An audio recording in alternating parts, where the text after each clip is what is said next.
Hello students, welcome to IFAS। तो CSI net के topper की लिस्ट में आप सभी के सामने यहाँ पर मौजूद हैं शिखा, जिनका ऑल इंडिया रैंक 23 आया है। तो उनसे जानते हैं कि उनका ये जो रैंक है कैसे बना और उन्होंने क्या क्या स्ट्रेटेजीज को फॉलो किया। तो hello Shikha, how are you?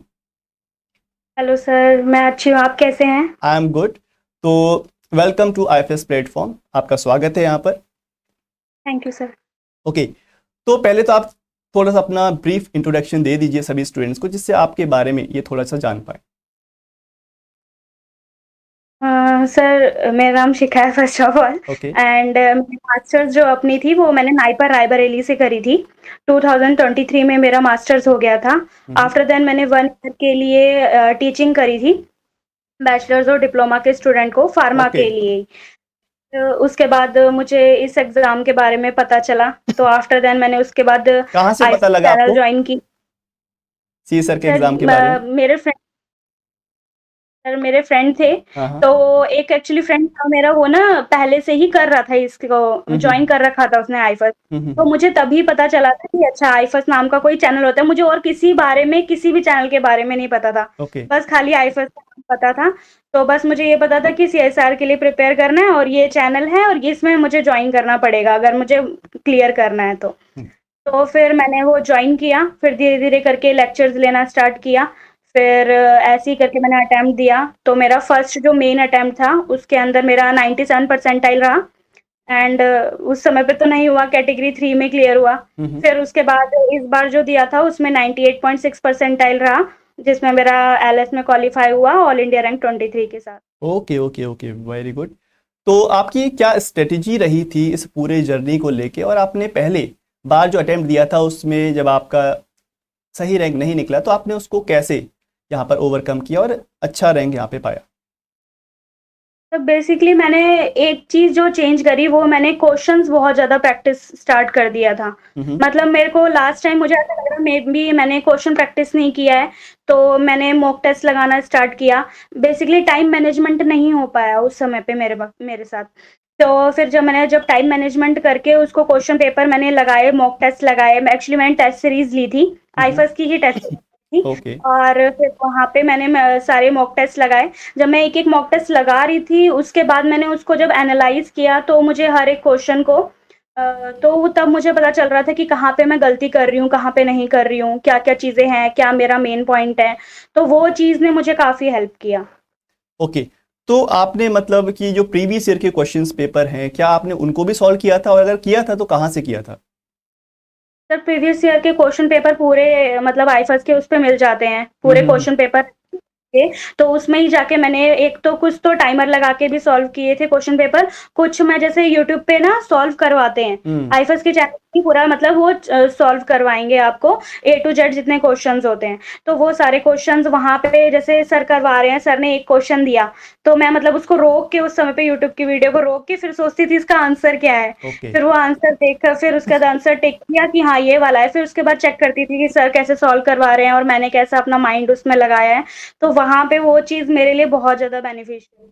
Okay, यानी कि आपने क्वेश्चन प्रैक्टिस पे ज़्यादा फोकस किया। Yes sir. ओके, तो आपकी जो फेवरेट यूनिट है उन 13 यूनिट में से कौन सी रही है? सेल सिग्नलिंग, सेल बायो, मतलब मुझे तो विशाल विशाल सर जैसे पढ़ाते हैं ना, हाँ हाँ। उनका मुझे जिस तरीके से पढ़ाते हैं बहुत अच्छा लगता है। सेल सिग्नलिंग तो मुझे इतनी शुरुआत से ही, मैं फार्माकोलॉजी मेरा बैकग्राउंड रहा है, तो मुझे बहुत शुरुआत से सेल सिग्नलिंग पसंद है। और फिर जब सर से पढ़ा तब तो मुझे बिल्कुल ऐसे होता है ना कि मन आ गया कि हाँ भाई, ये सिग्नल बहुत अच्छी यूनिट है। फिर उसके बाद सेल बायो, ये जो यूनिट है मुझे बहुत अच्छी लगती है। ये इनके क्वेश्चंस भी मेरे से बहुत ईजिली हो जाते हैं। हम्म। डेवलपमेंट बायोलॉजी वो भी मैंने विशाल सर से पढ़ी थी, तो वो मेरी बहुत अच्छी। तो मतलब विशाल तो सर आपके फेवरेट हैं? Yes sir. ओके, तो आपने कितनी यूनिट्स को टारगेट किया था? सर, मैंने 10 यूनिट्स को करा था। मैंने जो छोड़ी थी वो 2 ही यूनिट थी। मेन जो डाइवर्सिटी थी और एक अप्लाइड बायोलॉजी, ये 2 ओके। यूनिट छोड़ी थी मैंने। डाइवर्सिटी तो मतलब बहुत ज़्यादा वास्ट में चले जाता है कि कहाँ पे क्या पढ़ूँ, मुझे समझ नहीं आता। राइट। वो करवाया है सर ने, वो बहुत अच्छा करवाया है, लेकिन ना वो थोड़ा बहुत इधर-उधर हो जाता है, तो मुझे समझ नहीं आता। तो वो 2 यूनिट मैंने छोड़ दी थी ओके ओके ओके। तो एग्जाम प्रॉपर्ली। ओके। तो एग्जाम हॉल के अंदर आपने जब इस बार जब सेकंड अटेम्प्ट जब आप दे रहे थे, तो आप जब गए थे तो आपके दिमाग में क्या था?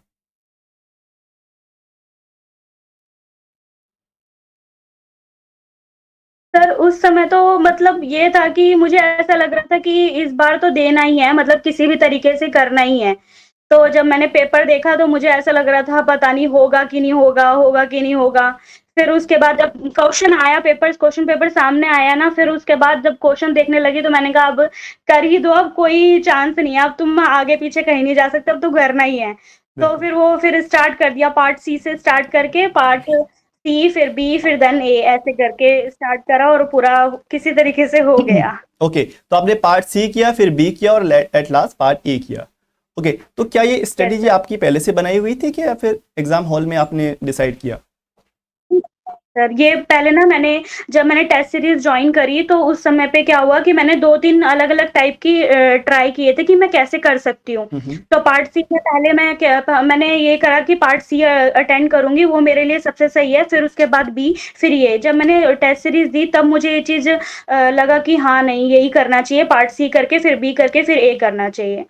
क्योंकि पार्ट सी सर बहुत लेंथी यस। क्वेश्चन होते हैं और इस बार तो और ज़्यादा लेंथी लग रहा था। मुझे ऐसा फ़ील हो रहा था लेंथी काफ़ी ज़्यादा है। तो फिर बहुत ज़्यादा इसी वज़ह से मेरा वहाँ पे टाइम भी चला गया था पार्ट सी के अंदर। लेकिन वो कर लिया, फिर उसके बाद पार्ट बी तो ऐसा आया था कि वो हर क्वेश्चन हो ही रहा था। मतलब आसानी से हो रहे थे क्वेश्चन उसके। तो जैसे कि आप कह रहे पार्ट सी थोड़ा सा आपको लेंदी लगा, जो कि है भी लेंदी, बट आपने उसको कैसे मैनेज किया टाइम को? क्या आपका टाइम मैनेजमेंट वहाँ पे जैसा आपने सोचा था वैसे हुआ, या थोड़ा सा पैनिक सिचुएशन बना? पैनिक तो हो ही जाता है। पहले मतलब शुरुआत में मैंने क्वेश्चन अटेम्प्ट किया, लग द उसको पढ़ने लग गई तो फिर उसके बाद वो लगा कि नहीं आएगा। फिर दूसरा क्वेश्चन किया तो वो भी लगा कि नहीं होगा। मुझे ऐसा डर लगने लग गया कि अब ये होगा कि नहीं होगा। फिर उसके बाद धीरे-धीरे करके जब करना स्टार्ट किया ना पेपर तो फिर उसके बाद हमारे क्वेश्चन्स थे, जो कुछ क्वेश्चन्स थे वो मुझे बिल्कुल ऐसे लग ही रहे थे और 1-2 क्वेश्चन तो ऐसे लग रहे थे, अरे ये तो करवाया ही था, सर ने करवाया था ये वाला क्वेश्चन। बिल्कुल वैसा ही आ गया, तो फिर वो ईज़िली हो गया था, फिर धीरे-धीरे करके हो गया। ये जो करवाया हुआ है क्वेश्चन, ऐसा तभी फीलिंग आती है जब आपने बहुत सारी प्रैक्टिस करी हो, जैसे कि आप कह रहे हो कि आपने बहुत सारे क्वेश्चंस लगाए थे पहले भी। हुँ। ओके। यस सर, वो करा था उसके लिए। तो आपने पार्ट बी और पार्ट सी के बारे में तो बताया, क्या पार्ट ए के लिए प्रिपरेशन आपने अलग से किया था, और आपका क्या स्कोर, मतलब कितने आपने अटेम्प्ट किए क्वेश्चन पार्ट ए के अंदर? सर पार्ट ए तो मेरा हर बार बहुत खराब ही रहता है, इस बार भी बहुत खराब ही रहा था। मैंने 5 क्वेश्चन किए थे, उसमें मेरे 2 या 3 ठीक हुए थे बस। ओके, तो क्या आपने मतलब इसके लिए अलग से पढ़ना मतलब सोचा, या आपने आपको लगा कि मैं पार्ट बी और पार्ट सी के दम पे ही यहाँ पर रैंक निकाल के दिखाऊंगी? नहीं सर, ऐसा कुछ सोचा नहीं है। मुझे मतलब शुरुआत से ही सर बोलते हैं कि जनरल एप्टीट्यूड ही होता है, तुम्हारा गेन ही करवाएगा, कुछ लॉस नहीं करवाता। वो यस। धीरे-धीरे करके उसको तुम्हें आता है तो ही करो, उससे मार्क्स लॉस नहीं करने हैं। बिल्कुल। तो लेकिन फिर भी मैंने मतलब ट्राई किया कि 1-2 क्वेश्चन निकल जाए, तो उसमें 2-3 क्वेश्चन निकले मुझसे। मुझे हमेशा जनरल एप्टीट्यूड बहुत ज़्यादा वो लगता है, हेवी लगता है कि नहीं हो पाएगा, मुझे ऐसे ही लगता है। फिर भी मैंने उसके लिए पढ़ा था, जो सर ने करवाया था उसको रिगार्डिंग सारी चीज़ें देखी थी। धीरे-धीरे करके उसके भी कुछ-कुछ क्वेश्चंस हो गए। ओके ओके, वेरी गुड, बहुत अच्छा लग रहा है मुझे आपकी स्ट्रेटेजी को जान के, और स्टूडेंट्स को भी बहुत ज़्यादा इससे मोटिवेशन मिलेगा। तो एक सवाल है आपके लिए, आखिरी सवाल है आपके लिए, कि जो स्टूडेंट्स जो दिसंबर वाले एग्ज़ाम को टारगेट कर रहे हैं, तो उनको दिमाग में क्या बातें रखनी चाहिए और किन गलतियों से सीखना चाहिए? फर्स्ट ऑफ ऑल मेरी गलतियों से सीखो, क्वेश्चंस तो बहुत प्रैक्टिस करने हैं। मैंने खुद अपनी गलती से सीखा है, मुझे पता है एक-एक जब ऐसा सर दिखता है ना मतलब सामने कि हम्म। तुम्हारा 98 परसेंटाइल आया, 99 परसेंटाइल पे तुम्हारा ये था, हो जाता, ये वाला हो जाता या फिर ऐसे-ऐसे थोड़े कुछ नंबर से रह जाता है तो बहुत दुःख होता है, बहुत ज़्यादा। तो ये क्वेश्चंस प्रैक्टिस बहुत ज़्यादा ज़रूरी है और बस कंसिस्टेंसी मेंटेन करके रखेंगे तो वो हो ही जाएगा, कोई दिक्कत नहीं आएगी। बिल्कुल बिल्कुल सही कहा आपने। तो मतलब क्वेश्चन की प्रैक्टिस करना, बल्क में बहुत सारे क्वेश्चंस की प्रैक्टिस करना is the key of your success, right? Yes sir. तो बहुत अच्छा लगा आपसे बात करके शिखा। सॉरी, रिवी रिवीजन रिवीजन करना। बहुत मस्ट है। ओके, रिवीजन की अगर बात आ ही गई तो आप जरा बताइए आपने रिवीजन कैसे किया था? क्या आपने नोट्स बनाए थे, क्या किया था, जरा बताइए। हाँ सर, पहले मैंने ना सारे उसके लिए प्रिपेयर कर लिया था, जो रिकॉर्डिंग मैंने बैच लिया था, तो मैंने रिकॉर्डिंग बैच से सारे प्रिपेयर कर लिए, अपने नोट्स बना लिए, सबका मैंने सेपरेट रजिस्टर बनाया था। ठीक। फिर उसको जब मैं पढ़ने का स्टार्ट किया, मैंने रिवाइज करने का, तो मैंने उसके भी शॉर्ट नोट्स प्रिपेयर कर लिए थे। तो मैंने वो एट द एंड जो हम रिवाइज करते हैं, वो मेन वाले नोट से नहीं करना है हमें, क्योंकि वो बहुत ज़्यादा टाइम कंज्यूमिंग यस, हो जाता है। राइट। तो मैंने जो शॉर्ट नोट्स बनाए ना, वो शॉर्ट नोट से मैंने सब कुछ प्रिपेयर करा हुआ रखा था। उसी को बस एक-एक बार गो थ्रू हो गई, तो वो पूरा का पूरा हमारा अच्छे से रिवीजन हो गया। तो ज़्यादा डिफ़िकल्टी नहीं आई फिर उसके लिए। तो हर बार मैं यही करती हूँ, एक बार रिवीजन करना है। अगर मुझे इसका अगला अटेम्प्ट देना है, तो मुझे उसको 5, 6, 7, 8 बार रिवीजन करना ही करना है। तो वो मेन है। बिल्कुल, बिल्कुल, बिल्कुल। सही कह रहे हो आप बिल्कुल कि revision is very, very important, खासकर शॉर्ट नोट्स हमें बनाने चाहिए। क्योंकि पूरा हाँ। फिर से पूरा पढ़ पाना इज़ नॉट पॉसिबल। हाँ सर, वो बहुत ज़्यादा हो जाता है। मतलब मेरा तो एक-एक रजिस्टर बन जाता था, फिर मैं सर पढ़ाते थे, फिर उसके बाद उसके अपने नोट्स उसमें जोड़ती थी, तो पूरा रजिस्टर भर जाता था। तो फिर मुझे शॉर्ट नोट्स बहुत ज़रूरी थे मेरे लिए तो। ओके, ओके शिखा। तो बहुत अच्छा लगा मुझे आपसे बात करके, और स्टूडेंट्स को भी कुछ नया सीखने को यहाँ पर मिला होगा। जो आपने गलतियाँ करी या जो भी आपने अच्छी चीज़ें यहाँ पर करी एग्ज़ाम में, वो सभी इन स्टूडेंट्स के लिए बेनिफिशियल रहेगा। तो thank you Shikha. Thank you sir, welcome sir. तो आपने देखा यहाँ पर शिखा की ये स्टोरी, जिन्होंने पूरे प्रैक्टिस के दम पे यहाँ पर ऑल इंडिया रैंक यहाँ पर हासिल किया है 23। तो ऐसे ही और कहानी मैं आप सभी के सामने लेके आऊँगा। तो मिलते हैं अगले एपिसोड में। मेरा नाम है दिनेश सिंह और आप देख रहे हैं IFS ऑनलाइन।